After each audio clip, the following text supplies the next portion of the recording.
অনুব্রত মণ্ডলের জামিন এবং জেল থেকেও মুক্তি পাবেন অনুব্রত। আমি রাজনৈতিক প্রতিক্রিয়া নেওয়ার আগে ডক্টর শিবব্রত বন্দ্যোপাধ্যায় রয়েছেন, ডক্টর বন্দ্যোপাধ্যায়কে আমাকে ছেড়ে দিতে হবে। আমরা ডক্টর বন্দ্যোপাধ্যায় আলোচনা করব ভেবেছিলাম, আরজি করের পরিস্থিতি কোন জায়গায় তাই নি, কিন্তু আলোচনা আমরা করছিলাম এই খবরটা যখন এলো এমন একটা পরিস্থিতিতে যখন আপনারা আরজি করের বিচার নিয়ে সিবিআই এর দিকে তাকিয়ে রয়েছেন, সিবিআই তদন্তের দিকে তাকিয়ে রয়েছেন, ঠিক সেই সময় সিবিআই এর মামলায় আগেই জামিন, ইডির মামলায় জামিন পাওয়া গেল, আগে ইডি এবং সিবিআই মামলায় জামিন পেলেন অনুব্রত মণ্ডল। এই খবরটা আসার পরে এখন আপনি একদম রাজনীতির লোক নন, আপনার মনোভাবটা আমি জানতে চাইছি, আপনার প্রতিক্রিয়া নিতে চাইছি। না দেখুন, আজকে আরজি করের আমাদের এই কেসটি মহামান্য আদালতের তত্ত্বাবধানে, মানে সুপ্রিম কোর্ট, আমাদের highest chief justice of India যে কেসটি দেখছেন, সিবিআই এর তত্ত্বাবধানে পুরো কেসটি চলছে। সুতরাং এটা তো হাইয়েস্ট, এরপরে তো আর আমাদের কিছু নেই, ঠিক আছে। সুতরাং আমাদের সম্পূর্ণভাবে মহামান্য আদালত, সিবিআই, ইডি, যেগুলো হাইয়েস্ট আমাদের সেন্টার, তার উপরে আমাদের ভরসা সাধারণ মানুষ এবং নাগরিক হিসেবে রাখতেই হবে। কিন্তু যখন রোজ একটার পর একটা জিনিস দেখি, ধরুন কোনো একটি লোককে, তিনি যেই হন না কেন, 2 বছর 2.5 বছর ধরে তিনি একটা কাস্টাডিতে থাকলেন, থাকার পরে তিনি প্রমাণিত হলেন না, তারপরে তিনি জামিনে বেরিয়ে গেলেন, সেটা দুদিক থেকেই ভালো নয়। যাকে ধরা হলো তারও সুনাম বা তার একটা, সে তো ডিফেমিং হলো, তার না, তার জন্যও সেটা খারাপ। কোনো লোককে প্রমাণ হওয়ার আগে তো আসামি বলা উচিত নয়। তেমনি আজকে যদি কোনো লোককে এতদিন ধরে কাস্টাডিতে রাখা হয় এবং তারপরে তাকে প্রমাণ না করতে পারে, তাহলে কাস্টাডিতে রাখার মানে কি? এখান থেকে আমাদের একটা জায়গায় শুধু চিন্তা একটা আসছে যে তাহলে তো এনাদের উপরে আমাদের এই মেয়েটির সমস্ত কিছু বিচার নির্ভর করছে, সেটা যেন আমাদের হয় বিচারটা, সেই জায়গাটার দিকেই তাকিয়ে আমাদের থাকতেই হবে। উপায় নেই, কারণ আমরা তো হায়েস্ট অথরিটির হাতেই রেখেছি সব কিছু। কিন্তু স্টিল একজন, আমি সিনিয়র ডাক্তার হিসাবে, ওই কলেজের প্রাক্তনী হিসাবে, একজন ভারতীয় হিসাবে কোথাও যেন একটু নড়াচড়া করছে মনটা আর কি। আমার কাছে আর একটু সময় আছে, আমি কৃষ্ণদা কি আমাদের সঙ্গে যদি থেকে থাকেন, আমি কৃষ্ণদার কাছে যাব। কৃষ্ণদা, হ্যাঁ শুনতে পাচ্ছ সব্যসাচী? হ্যাঁ শুনতে পাচ্ছি, বলুন। হ্যাঁ বলো, প্রশ্ন। এই অনুব্রত মণ্ডল জামিন পেলেন এবং শিবব্রত বাবু, ডক্টর বন্দ্যোপাধ্যায় যেরকম বলতে চাইলেন যে কোথাও গিয়ে সিবিআইয়ের ওপরে ভরসা রাখা ছাড়া উপায় নেই, কিন্তু যখন এই ধরনের ঘটনা সামনে আসে কোথাও গিয়ে একটা প্রশ্ন ওঠে। না, আমি তোমাকে 2 বছর আগের, তোমাদের নিশ্চয়ই আর্কাইভে সেই চিত্র আছে যে যেদিন কেষ্টদাকে গ্রেপ্তার করা হয়েছিল, সেই দিনও আমরা একই জিনিস বলেছিলাম যে কোনো দুর্নীতি, কোনো বেনিয়ম অনিয়মের আমরা সমর্থন করি না, কিন্তু এই ক্ষেত্রে একটা ভিন্ডিকটিভ পলিটিক্স হচ্ছে, এবং ভিন্ডিকটিভ পলিটিক্স তো সারা দেশ জুড়ে হচ্ছে। যারাই দাঁতে দাঁত চিপে বিজেপির বিরুদ্ধে লড়াই করেছে, তারা কোনো না কোনোভাবে ইডি সিবিআই এর সম্মুখীন হতে হয়েছে, তাদের অনৈতিকভাবে গ্রেপ্তার হয়েছে, এটা বারংবার প্রমাণিত হয়েছে। এবং কাদের ইডি সিবিআই এ ধরেনি? যারা তলে তলে বিজেপির সাথে ষাটঘাট করেছে, যারা বিজেপির থেকে 100 কোটি টাকা নিয়েছে, যাদের সাথে বিজেপির আন্ডারস্ট্যান্ডিং আছে, তারা মুখে মারিতং জগৎ অনেক বড় বড় ডায়লগ মেরেছে, কিন্তু তলে তলে তাদের হাজার অভিযোগ থাকা সত্ত্বেও তাদের রাজ্যতে, কেরালার যেরকম ভুরি ভুরি অভিযোগ সিপিএম এর, কিন্তু সেখানে সিবিআই বা এখানে নারদাতে তাদের কোনো কিছু অভিযুক্ত হয়নি, যেখানে সারদাতে একাধিক এবং পরবর্তীকালে রোজ ভ্যালি আরো অনেক। আমি কৃষ্ণদা আসবো, আমার সময় খুব কম, আমি আপনার কাছে আবারও আসবো। আমি একটু খুব সংক্ষেপে সবার প্রতিক্রিয়া নিয়ে নিচ্ছি। আমি শতরূপের কাছে লাস্টে আসবো। শতরূপ, না, যদি কেরালাতে আমাদের কারোকে দুর্নীতির জন্য ইডি সিবিআই গ্রেপ্তার করতে পারেনি, তার মানে এই হয়ে থাকে যে কেরালাতে আমরা 100 কোটি টাকা নিয়েছি বিজেপির কাছ থেকে, সরি, সেক্ষেত্রে পশ্চিমবাংলাতেও গত 13 বছরে দুর্নীতির দায়ে একজনও বামপন্থী নেতাকে মমতা বন্দ্যোপাধ্যায় গ্রেপ্তার করতে পারেননি। তার মানে মমতা বন্দ্যোপাধ্যায় আমাদের কাছ থেকে 150 কোটি টাকা নিয়েছেন।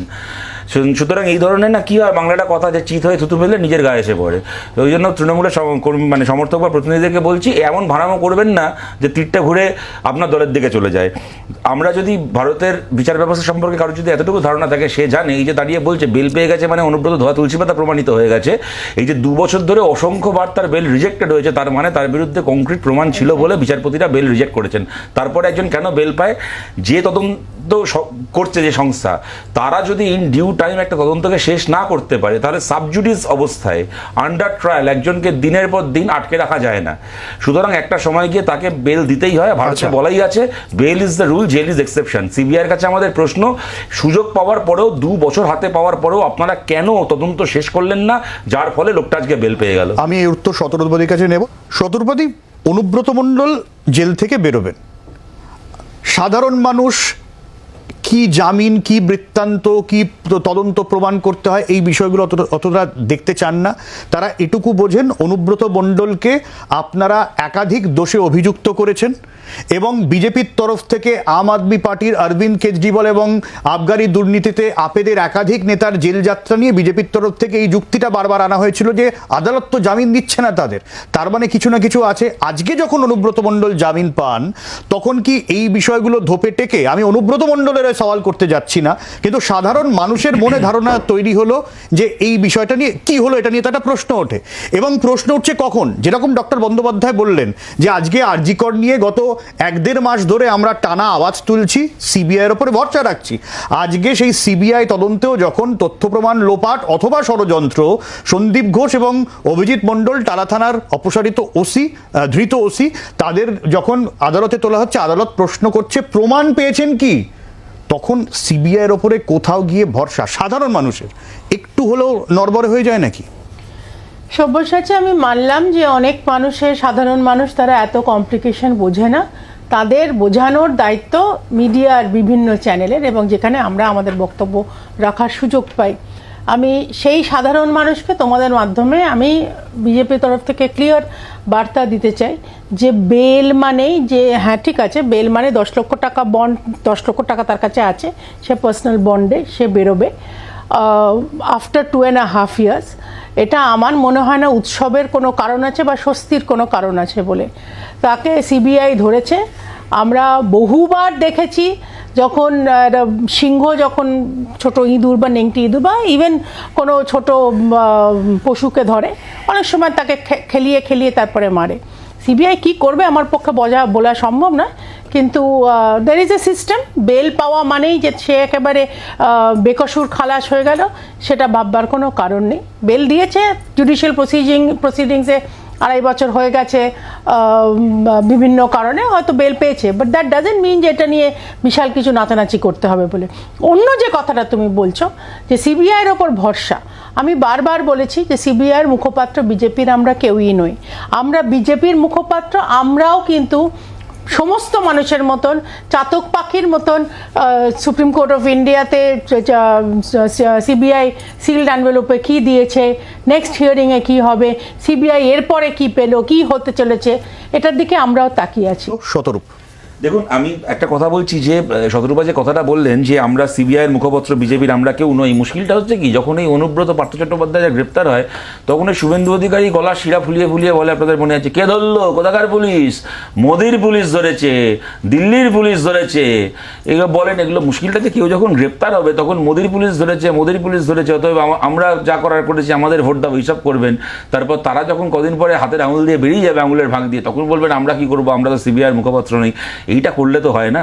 এই যে শুভেন্দু অধিকারীরা কেন্দ্রীয় এজেন্সি থেকে শুরু করে, রাজ্যপাল থেকে শুরু করে, রাজনীতি তো করছেন পশ্চিমবাংলাদেশের ভরসায়, এবং এটা তো ঘটনা। গত 7-8 বছরে কিছু মানুষ যারা বামপন্থীদেরকে সমর্থন করতেন, একটা বড় অংশের মানুষ বিজেপিকে ভোট দিয়েছিলেন। তার পেছনে বিজেপির যে সবচেয়ে বড় প্রচার ছিল তা হচ্ছে এইটাই যে সিপিএম দুর্বল হয়ে গেছে, ওরা কিছু করতে পারবে না, আমরা কেন্দ্রে ক্ষমতায় আছে, আমাদের হাতে এজেন্সি আছে, আমরা পারবো তৃণমূলকে জব্দ করার নমুনা আমরা দেখছি। এবং এখানে খালি অনুব্রত মণ্ডল নয়, আমরা জানি মানিক ভট্টাচার্যের গোটা পরিবার সহ বেল পেয়ে গেছে, রেশন দুর্নীতিতে বাকিপুর থেকে শুরু করে, শঙ্কর আড্ডা থেকে শুরু করে বেল পেয়ে গেছে।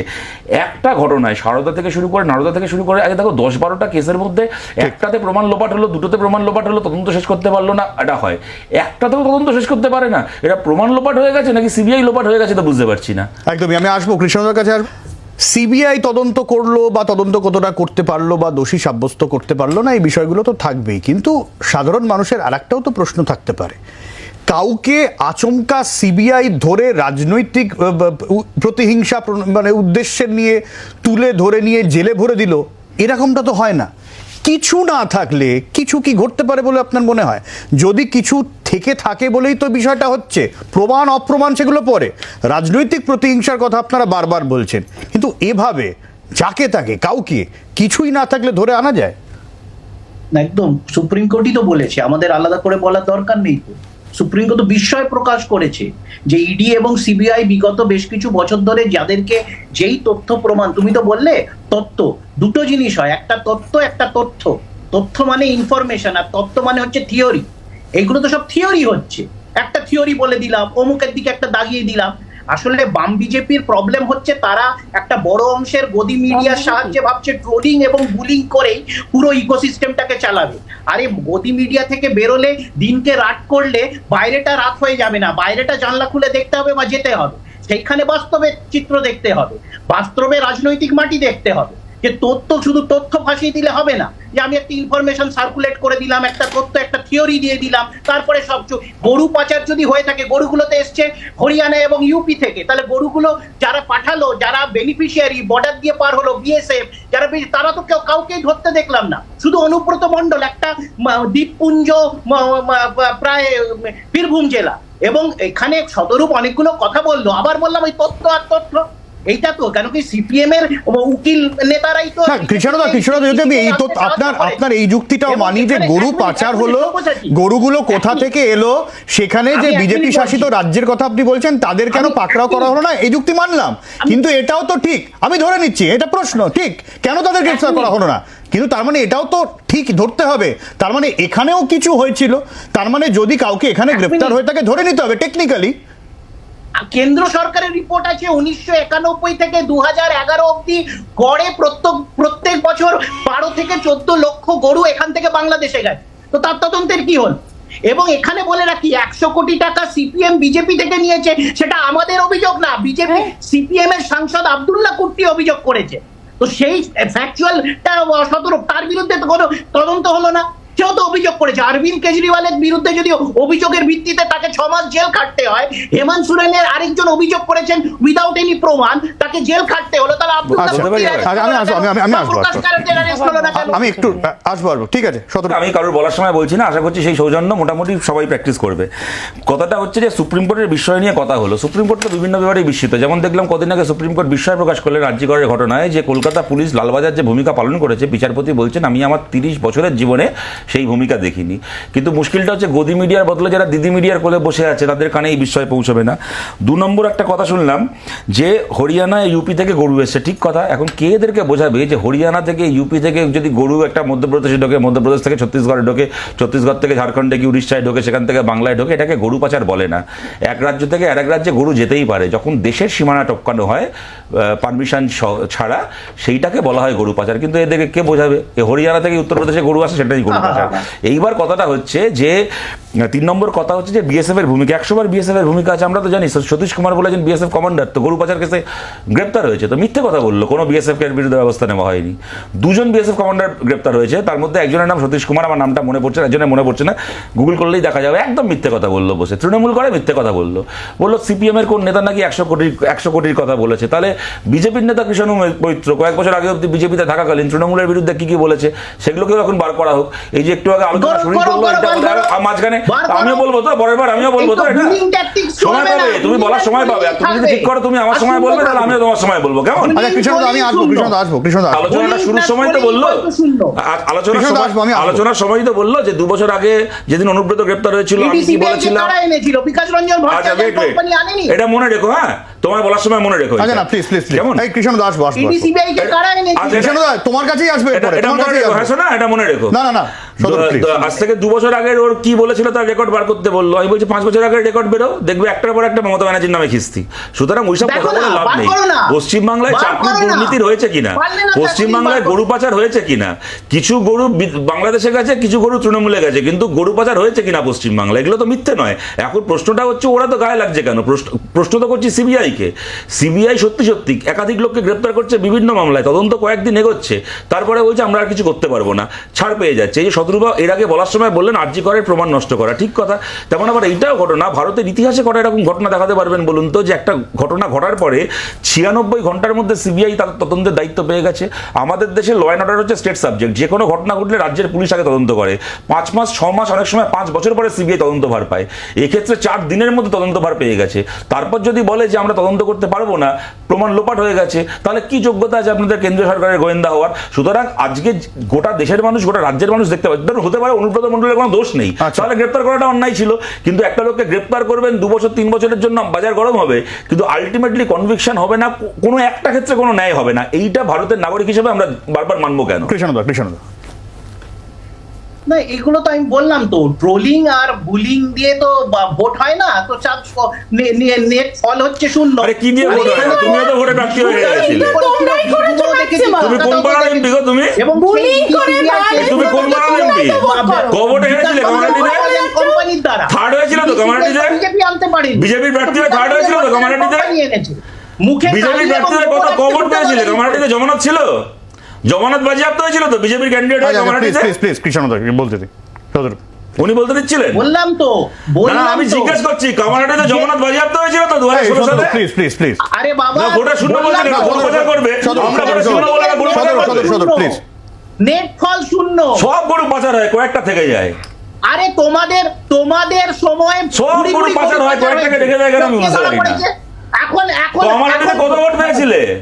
থার্ড হয়েছিল তো? মানস মুখার্জি ফার্স্ট, মদন মিত্র সেকেন্ড। করছিল তো? কে শুরু করেছিল? প্রত্যেকে নিজের টার্নে বলছিলাম, কে বলেছিল? স্কুলের মধ্যে এগুলো করলে হয় না, প্লিজ।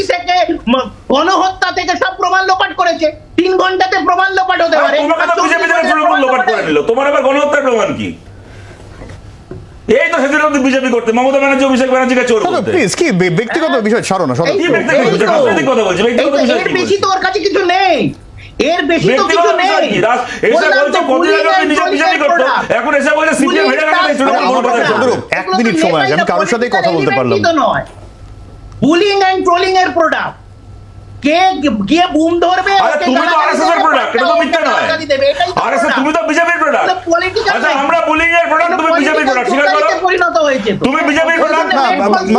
না গোটা বিষয়টা না কৃষ্ণদা, আমার সময় একদম শেষ, আমার সময় একদম শেষ, আমার সময় একদমই শেষ।